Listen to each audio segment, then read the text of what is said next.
I've never been the type to get scared easily.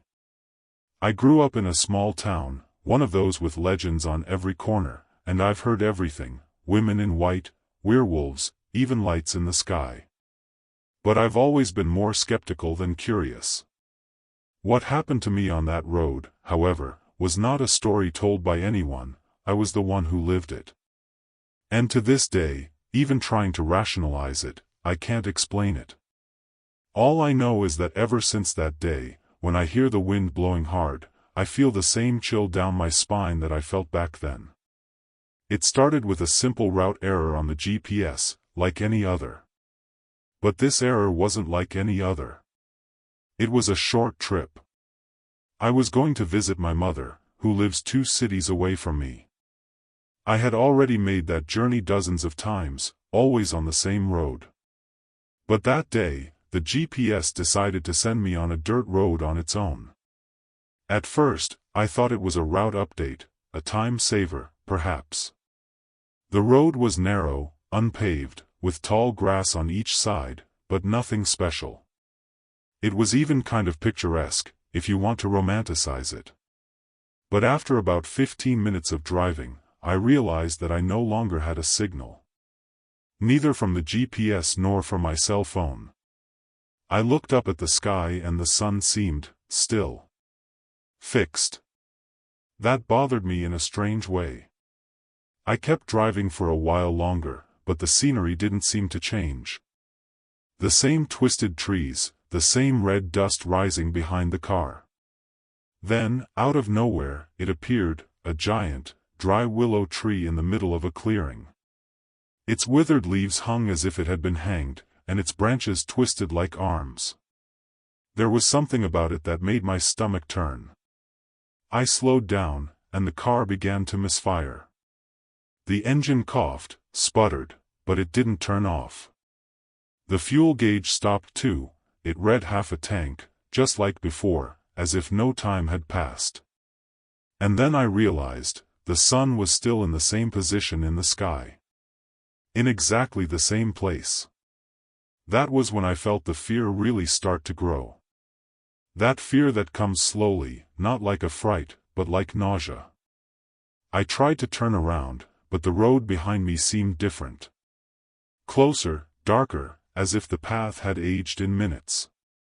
The branches were lower, some scratching the roof of the car like nails. I turned on the radio, just to break the silence, but what came out was a constant hiss, as if someone was breathing on the other side. My chest tightened and, even with the windows closed, I began to smell wet earth, but it wasn't pleasant. It was rotten.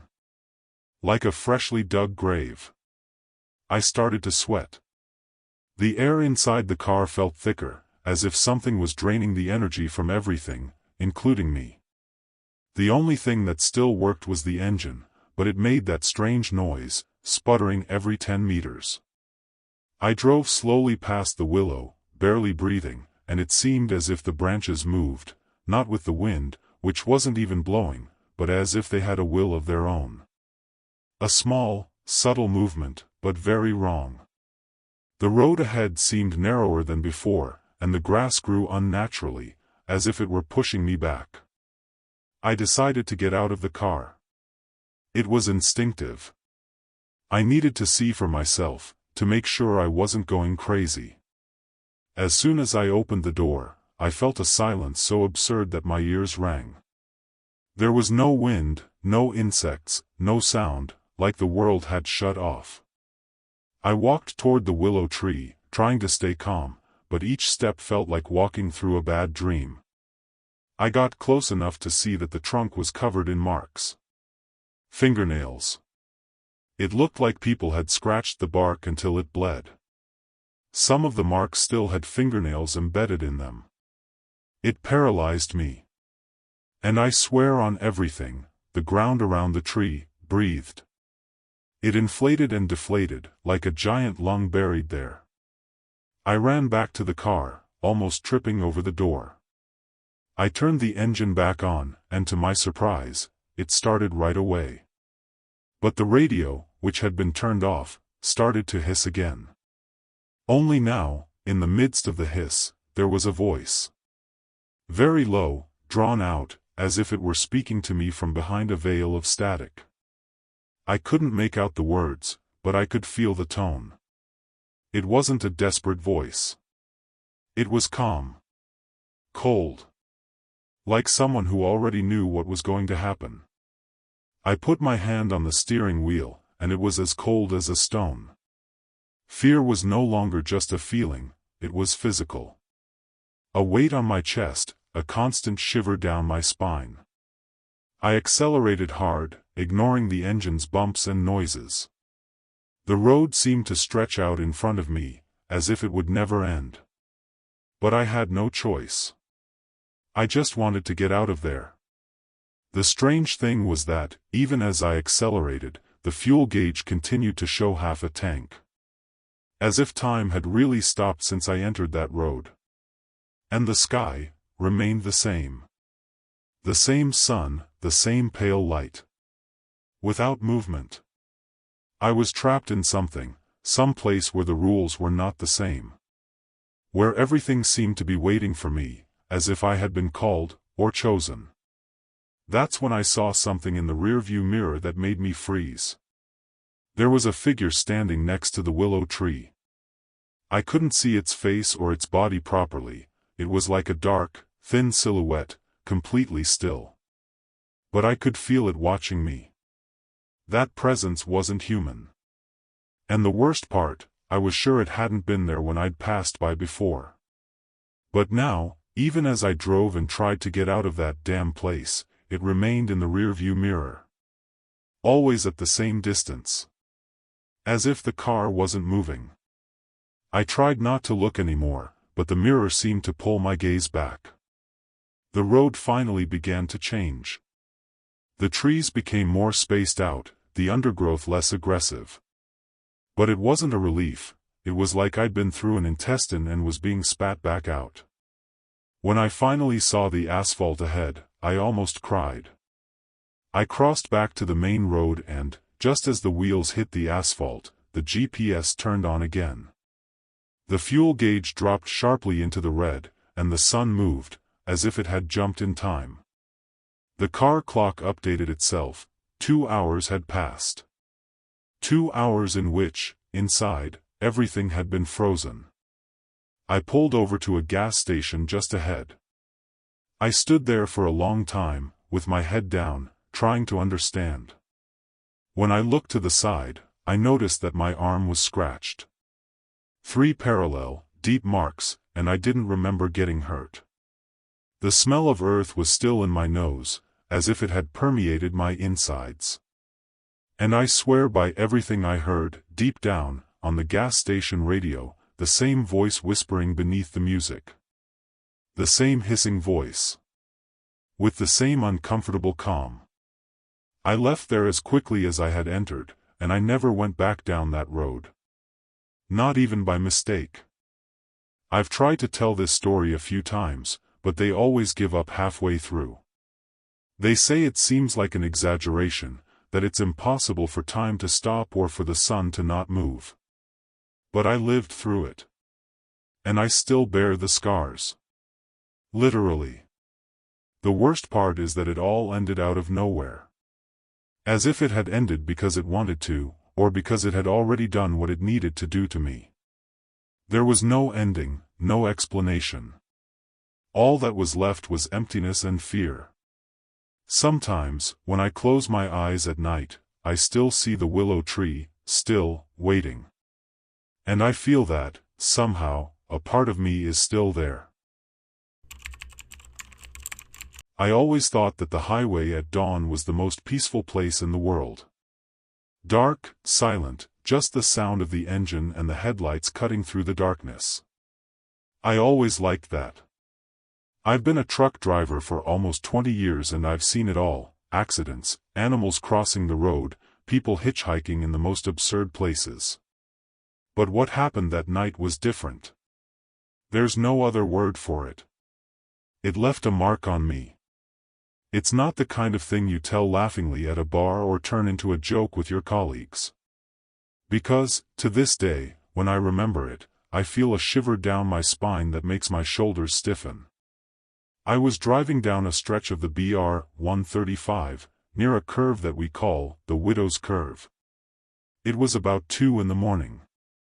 It was raining lightly, just that drizzle that looks like smoke. I had already slowed down because I knew the road well and knew that the stretch was dangerous. That's when it happened. An animal crossed. But it wasn't a baby, nor an armadillo, nor anything I had ever seen before. It was short, thin, and had very light skin. I didn't have time. I only saw its eyes shining in the headlights and felt the sharp impact. The body hit the bumper and disappeared. I braked immediately, almost lost control, but the truck held on. I looked in the rearview mirror, but there was nothing there anymore. I stood there for a while. The engine was still running, the wipers were making that rhythmic noise, and I was trying to figure out what it was.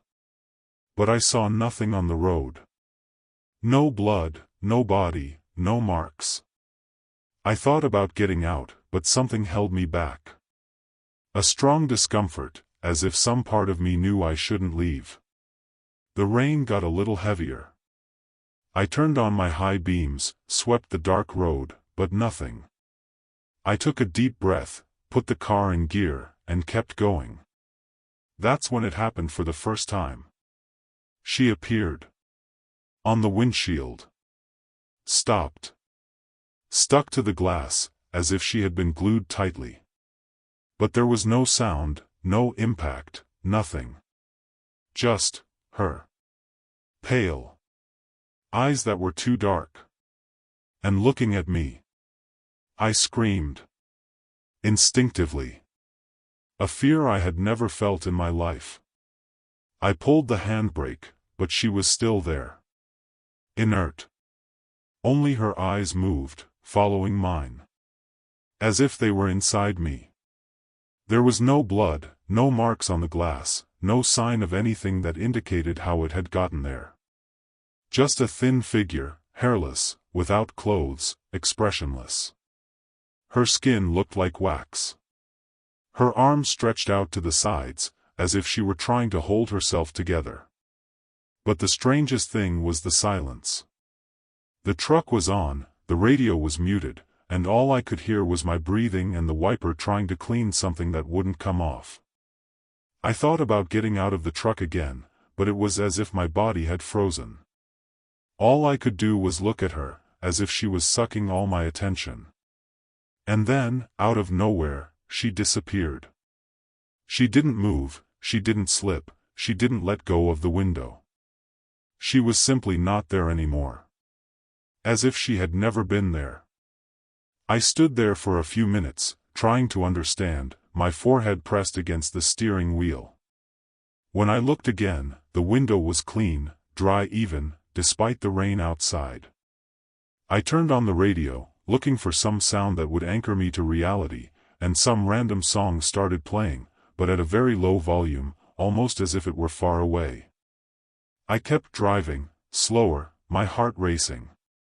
I ran my hand over my face, trying to convince myself that I was tired, that my head had played tricks on me. But it came back. It appeared again in the window, in the same position, its eyes fixed on me. Only this time, closer. As if its face had pressed closer to the windshield. And its eyes, they moved more. They followed me in a way that made me sick. I hit the steering wheel hard, shouted again, but the truck kept going, as if it were on a track. The road was the same, but it seemed darker. As if the world had gotten smaller. I tried to accelerate, but the engine was stuttering, as if it were resisting.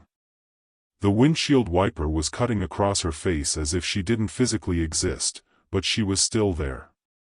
I tried to turn on the interior lights in the cabin, but they immediately burned out. Everything started to get more stuffy. A strange heat took over the cabin, as if I were inside a greenhouse. Her skin seemed to be starting to crack, slowly. Thin cracks opening around her mouth, her eyes. But she remained inert. What killed me was her gaze. Those eyes, black as holes, deep, and yet alive, aware. And it was as if she expected something from me. I stopped the truck again, on the shoulder, with the engine still humming softly. I closed my eyes, took a deep breath, and began to pray out loud. Something I hadn't done since I was a kid. When I opened my eyes, she was gone again. The glass was clean, without a trace. The air was lighter. I put it in gear and got back on the road, trying to stay calm. It was then that I realized I was going around in circles. The same gas station sign, the same fallen tree, the same potholed stretch. No matter how much I drove, it was like I was stuck on a stretch of road that kept repeating itself. And with each turn, she came back. A little closer. A little more cracked. But my eyes, always my eyes. The fourth time she showed up, I almost lost control of the truck. Her face wasn't just cracked anymore, it had started to deform. Her mouth was half open, as if she was trying to speak but couldn't make a sound. I screamed for her to get out, I begged her out loud, but she didn't react. She just stared at me. The weirdest thing was that, even with her face like that, she didn't look dead. She looked aware. As if she was waiting for the right moment. That look wasn't one of desperation, or pain. It was one of presence. As if I had invaded her space. As if the mistake hadn't been running her over, but looking into her eyes that first time. I no longer knew how long I had been there. The digital clock on the dashboard went out. The radio was just beeping. My cell phone was not working. It was as if everything had been disconnected from the real world. The only thing that was still working was the truck, barely. And her. Her figure, her face, her eyes. I started having lapses of consciousness. I drove on instinct, with my muscles stiff, my jaw clenched. With every blink, I thought I was going to wake up from a nightmare, but I would just go back to the same place. An endless loop, and she was always there. Glued to the glass, getting closer and closer, as if she wanted to break through the windshield. On the last lap, when I realized I wasn't going to be able to get out of there, I stopped the truck for good. I turned everything off. I sat on the seat, pulled it back and stared at her. I was exhausted. I couldn't even feel fear anymore. It was just a feeling of surrender, as if I had accepted that this was the end for me. But that's when everything changed. Out of nowhere, she disappeared. Like the other times, without sound, without warning. And the world went back to normal. The radio worked, the clock lit up, the cell phone vibrated with several notifications. The road was different. The gas station sign was different. The fallen tree was no longer there. I continued on my journey. I arrived at my destination 3 hours late, but with the impression that I had spent days on that road. I never went back that way. Every time someone mentions BR 135, I changed the subject. I tried to understand, I tried to explain, I even considered going to a priest. But it was no use. She disappeared as she had appeared. Without logic, without pattern. The only thing that remained were her eyes. To this day, when it rains and I drive in the early hours of the morning, I look out the windshield hoping to see that face again. And sometimes, I swear on everything, I am sure that I saw a figure in the window. Motionless. But with eyes alive. Following me. It was supposed to be just another stop in the middle of the night. I was on my way to Mato Grosso, carrying a light load, nothing urgent. As usual, I planned the route so that I could stop at a familiar gas station, fill up, have a coffee and continue on my way. But that night, everything went wrong. I took a detour because of a roadblock and ended up on a stretch of road I had never been on before. The nearest sign was worn out and illegible. The radio was crackling and my cell phone had no signal. I started to worry about my fuel level. It was already low and I hadn't seen a gas station in over 30 minutes. That's when I saw the sign, 0 to 3 kilometers service station. I thought the name was strange, but I was relieved. The road was straight, with no curves, and tall grass on both sides. When the gas station appeared, I could hardly believe it. It was big, very clean, shining as if it had just opened that week. It had a new gas pump, a well-lit convenience store, a bathroom, and even a neon sign saying, "Open 24 hours." But there was no one there. No cars, no employees, not a soul. But the lights were on. And the pump was working. I pulled over and got out, finding everything strange, but my head was racing with haste. I put the hose in the tank and, before I could even press any button, the pump started working by itself. Refueling. Fast. And the display read, "Cost, 0, I frowned and looked around. Nothing. No cameras, no sounds, no explanation. I finished refueling and went into the convenience store. It was fully stocked, snacks, sodas, even hot cheese bread. I grabbed a water, a protein bar and an energy drink. There was no cashier. No sign of anyone to collect. I walked through the door expecting an alarm, but nothing happened. I got into the truck with all that stuff and left with a strange feeling of having stolen something. It wasn't until an hour later, on the road, that I realized something was wrong. I was incredibly hungry, even though I'd eaten everything I'd grabbed. My hands were shaking. The hair on my arms seemed thinner. I looked in the mirror and froze. I had more wrinkles on my face. Lines that hadn't been there before. It wasn't paranoia, it was like I'd aged 5 years in that last hour. My eyes were sunken, my teeth ached like they'd gone months without brushing. That's when I realized what I'd done. I'd gotten gas for free. I didn't realize the cost until my biological clock started ticking. I pulled the truck over to the side of the road, shaking. I grabbed my cell phone, but there was still no signal. I looked at my face in the rearview mirror and felt a bitter taste in my mouth. My hands were dry, almost rough, as if my skin had lost its elasticity.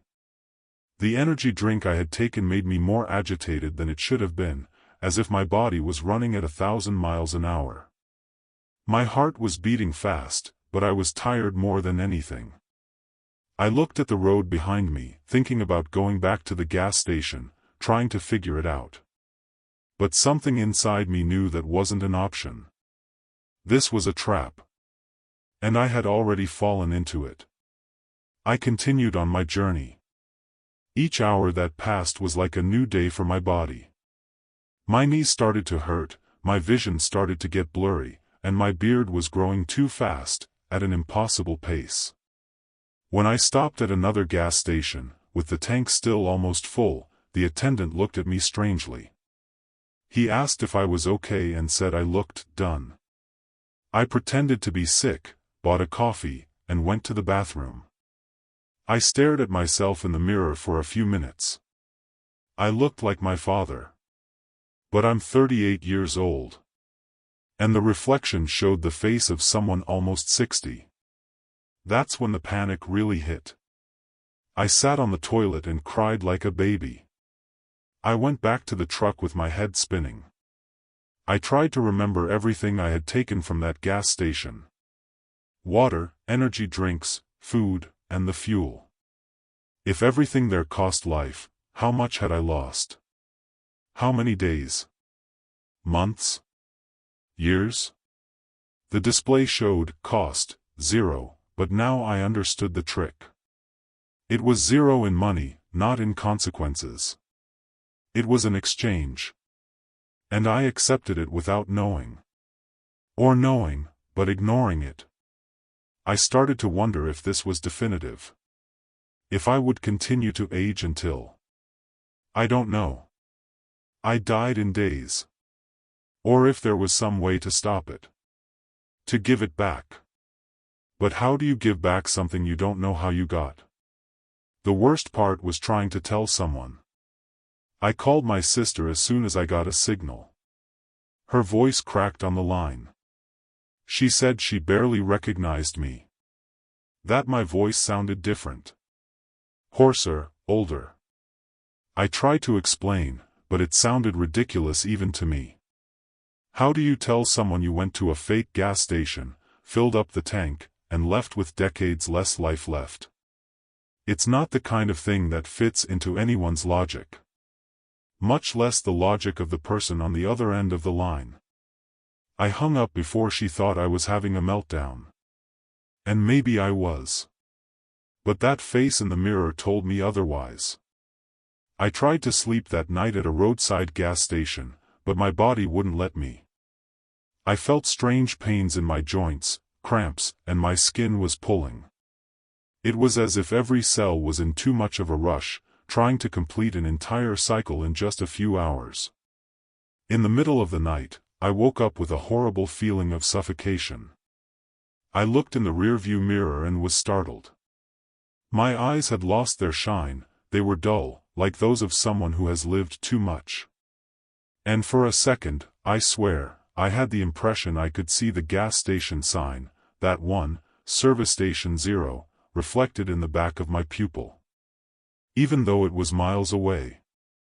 I tried to go back there, to find the place. I retraced the entire route, even though I knew it was crazy. But the road was different. The signs had changed, the stretch seemed shorter. Where before I saw the shiny sign, now there was just weeds and an old fence. No sign of a gas station, no sign of construction. I asked at a nearby truck stop, and an old man looked at me askance. He said that, many years ago, there had indeed been a gas station with that name there, but it burned down and closed in the 90s. Since then, no one has seen anything on that stretch. Only rumors, people swearing they stopped and came back with marks that were not there. In the last week, everything has only gotten worse. My beard grows in hours. My teeth have started to hurt, as if they were going to fall out. My hair is thinning more and more every day. I've already been to 2 doctors, normal exams. One of them even laughed and said that, it's all in my head. But I know. I feel it. Time is wrong inside me. I wake up and my body feels heavier, my skin looser. The tiredness never goes away.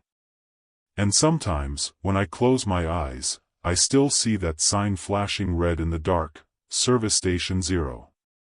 And below it, as if I've only just remembered, there was a sign that I swear wasn't there before, everything has a price. Today, I avoid driving at night. I'm afraid of finding that place again. Afraid of not being able to resist the temptation to stop again. Because, deep down, that's what it does, it gives you what you want, what you need, as if it were a gift. But it takes away what you don't even realize you're giving. I gave it my time, without realizing it. And I still don't know how much I have left. I only know that it's leaving faster than it should. And that every minute that passes takes me further away from the life I knew. If you see this sign on the road, please, don't stop. I had been driving across Maine for 3 days with a load of lumber, coming from the north. The company had warned me that this stretch was more isolated, full of forest, without much infrastructure, but I had been on worse roads. I had always liked the solitude of the road, the continuous sound of the engine and the smell of wet grass in the morning. But that week, the silence seemed denser, heavier. As if something were watching me from among the trees. I thought it was just fatigue or paranoia, until the 3rd night. I slept on the shoulder of an access trail, surrounded by woods, far from any town. And that was when it all began. I woke up to a loud thud, like something had fallen on the hood. I looked at the clock, 3:17. The kind of time that seems to exist only for bad things to happen. I got out of the back seat with a strange chill down my spine and walked to the front of the truck. When I looked at it, I froze. The hood was streaked with long marks, like claws had been running across it. In the center was a strange, tribal symbol drawn in something thick and dark that looked like dried blood. It smelled strange, ferrous and sickening, but not like rust. It was like old, rotting meat. I touched it by accident, and the texture was sticky. I cursed loudly and looked around, but I saw nothing. Just the trees, too still. I tried to rationalize. Some animal, maybe a vandal, but there? In that place, at that time?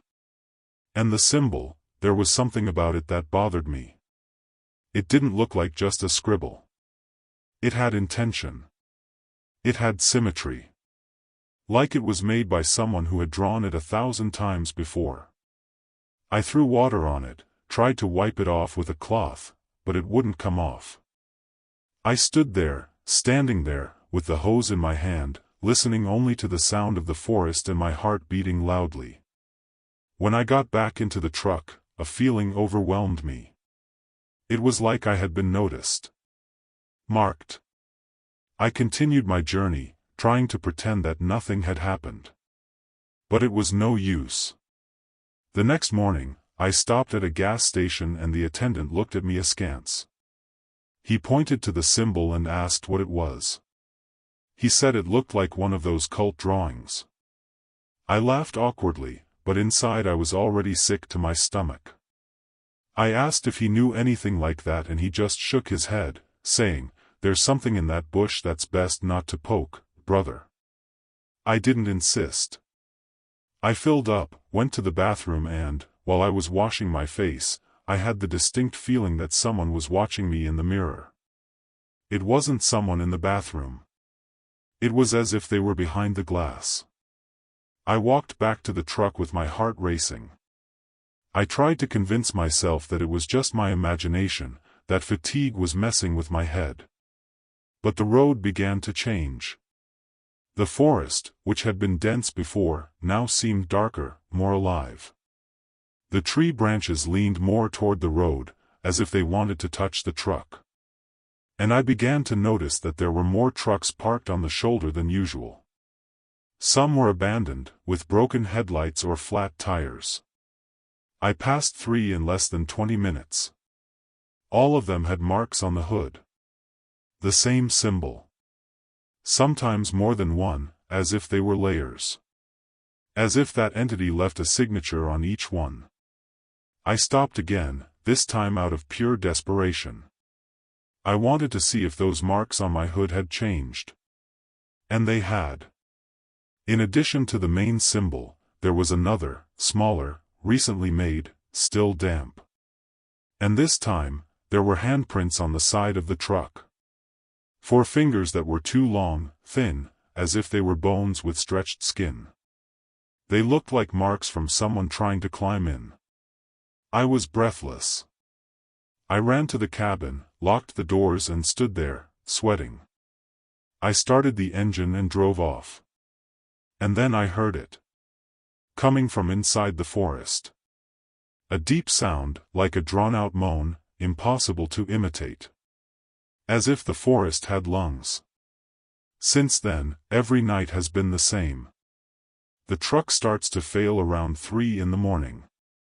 The headlights flicker. The radio crackles. And every time I stop, there's a new mark. Sometimes smaller, sometimes bloodier. One night, I saw eyes in the woods. 2 reddish dots, fixed, following my truck as if they were floating. They didn't blink, they didn't change direction. They just kept going.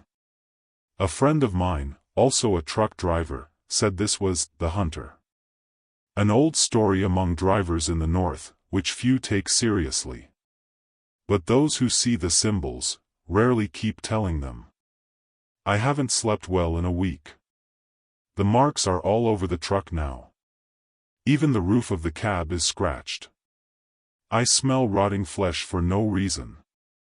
I wake up with bruises, scratches on my arm that I don't remember getting. And the symbol on the hood never goes away, no matter what I use. I've tried acid, kerosene, sandpaper. Nothing. It comes back. More clearly. And each time it appears again, it seems deeper. Like it's carved in, not just drawn. I feel like I'm being hunted. And worse, like I've already been chosen. Last night, the worst happened. I was driving through a deserted mountainous stretch of road, with no sign of anything for hours. Around 3 o'clock, the radio turned off by itself, the engine gave a loud jolt, and the headlights went out for 2 seconds. When they came back on, he was there. In the middle of the road. I couldn't see his face, if he had one. He was tall, much taller than a man. His skin was dark, stretched, with visible ribs. His arms were too long, with fingers that looked like blades. He stood there, staring at me, even though he had no eyes.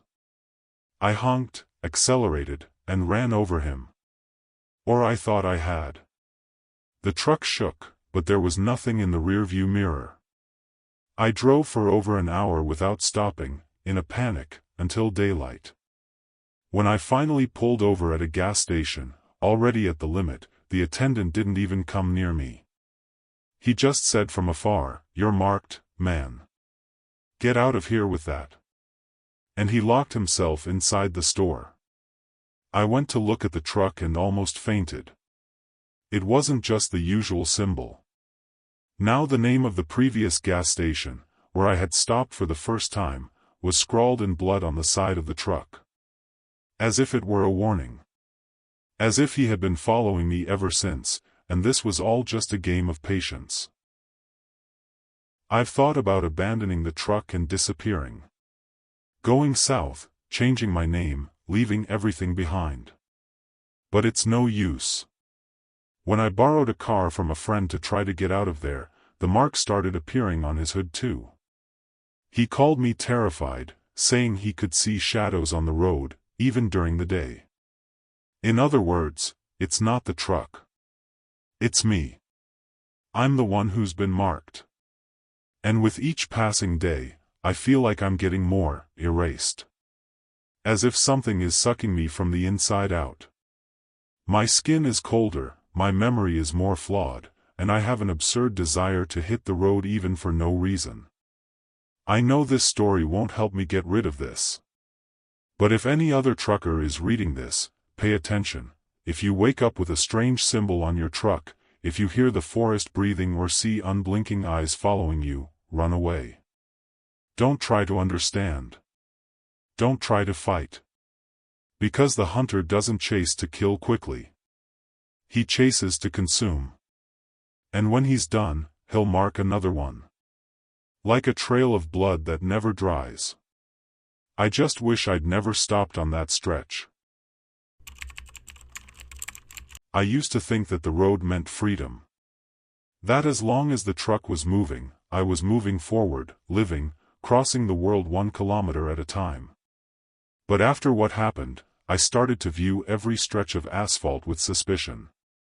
It all started on a common route, a smooth freight, light cargo, clean road. It was supposed to be a round trip. I woke up early, hit the road and, at first, everything was normal. Mild weather, no traffic, just the sound of the radio and the usual landscape. But then I noticed something strange, a fallen tree on the shoulder that I was sure I had seen before. I thought it was just a coincidence. Until I saw the same white car overtaking for the 3rd time. The first day, I tried to ignore it. I kept driving, thinking it was just my mind mixing up memories. But then I woke up the next day, inside the cab, at the same spot on the road. The same traffic light, the same potholes, the same song playing on the radio. And everything I did, braking, turning on the headlights, adjusting the rearview mirror, happened the same way. As if it were a recording. I tried to pull off the road, take a dirt road. But after a few minutes, the main road appeared again in front of me. The same fallen tree, the same white car. Like a tape that rewinds itself. I started testing. I wrote down times, recorded audio, left marks on the bodywork with a knife. Everything would be erased the next day. The truck would return to the same state, with no signs of use, clean as if it had just come out of the garage. My beard, which was already unshaven, would be shaved in the morning. It was as if I was not only trapped in one place, but outside of time as well. A kind of prison where time doesn't move forward. But I remember. That's what drives me crazy. I remember every repetition. Every time I tried to run through the woods, that I screamed until I lost my voice, that I slept with the engine running hoping that the next day would be different. The worst part is when I try to change what happens. If I brake early or pass the white car, something goes wrong. A tire blows out, a truck appears out of nowhere. It's like the route has to be followed exactly as it was the first time. Like there's a schedule, and I'm just an actor reenacting an endless play. I start to notice little details that change, a leaning pole, a bird that doesn't sing, the radio that crackles where it used to be clear. Little glitches. Like whoever created this cycle wasn't perfect. And maybe, just maybe, I can break it. Yesterday, for example, I tried to sleep outside the truck. I lay down on the shoulder, on the grass, staring at the sky. I wanted to see if that would break me out of the cycle, if it would at least mess with the pattern.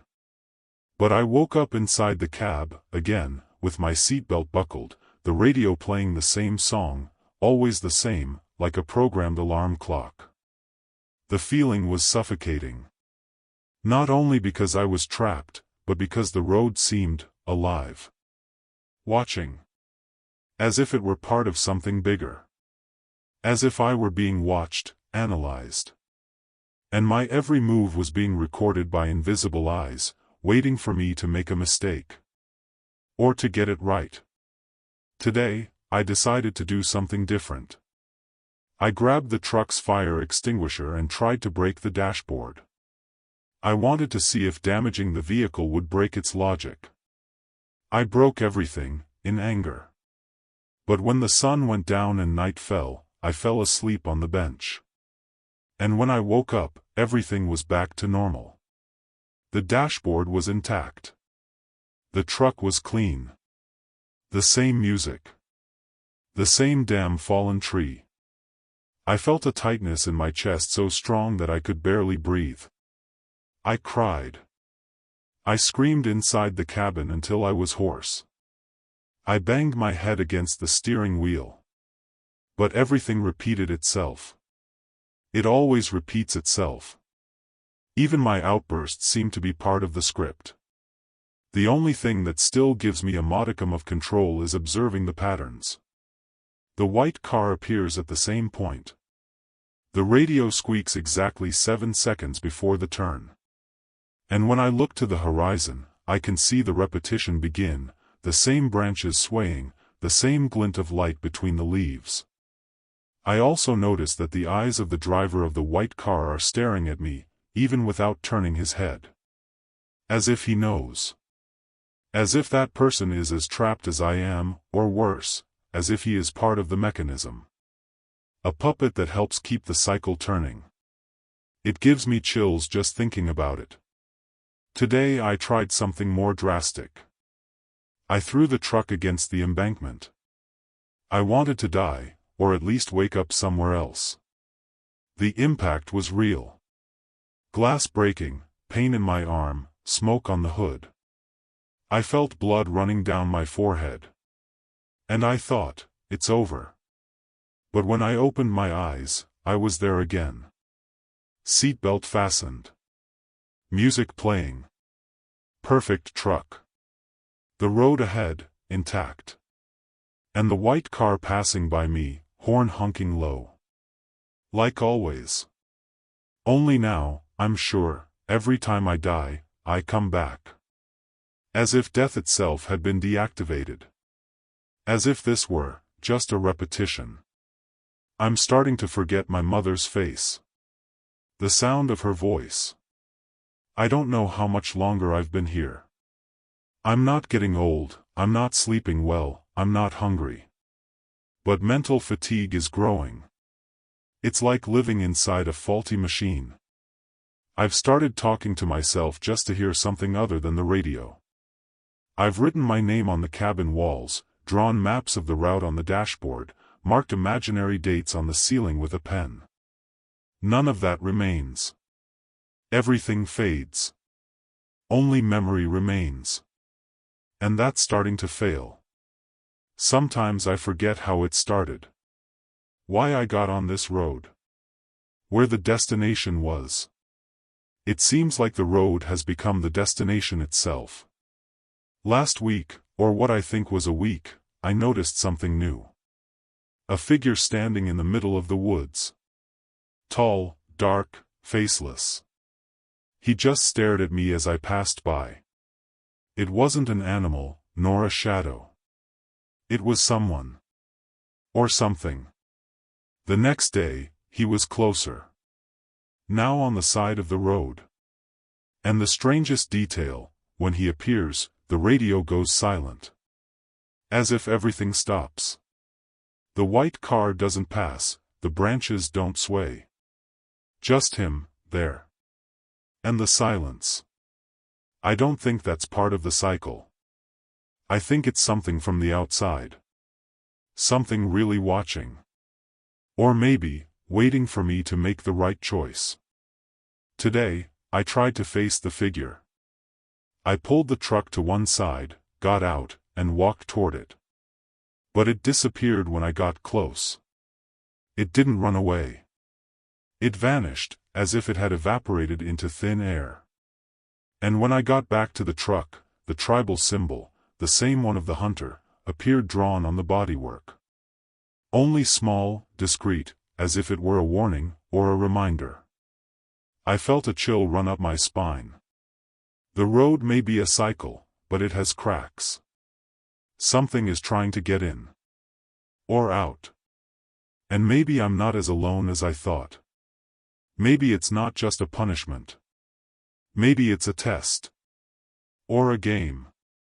I no longer try to run away. Now I watch. I make a mental note. I have become part of the road. And I know that sooner or later, someone will stop here. Another truck driver. Another loner. And I will be there. Watching, like the figure watches me. Maybe that will be the next step. Because, deep down, I feel like I have died many times. All that is left is this repetition, this broken script that rewinds itself every time I close my eyes. The only thing that makes me certain that I still exist is when I see that figure again, standing still, staring at me. And then, for a moment, I feel like the tape almost got stuck.